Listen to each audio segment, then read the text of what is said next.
Hoxh, kam një pyetje pak pikante. A ka sporte halal dhe haram?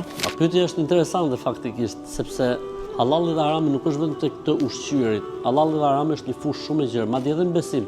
Ka besim që është halal, pra të besohet Zoti një i vetëm, dhe ka besim që është haram, besohet dikush tjetër për Zotin, apo të besohet se Zoti mund të ketë ortak apo rival e kështu me radhë. Po kështu, le të themi, ka kohë që lejohet mu fal halal dhe ka kohë që ndalohet, kur është duke lind dielli s'bën mu fal, kur është duke perënduar nuk bën. Po kështu edhe sporti, në përgjithësi këndvështrimi i Islamit mbi sport është pozitiv dhe inkurajues. Pra, le të themi origjina, si ligj bazik, është që lejohet çdo lloj sporti, çdo lloj kulture dhe çdo sport që i shërben shëndetit, që i shërben mbrojtjes, që i shërben le të themi fizikut, që i shërben luftës, sepse jeta nuk mund të jetë gjithmonë qetësi, mund të ketë momente që njeriu do të ketë nevojë, atëherë kjo është edhe më mirë akoma dhe më pëlqen.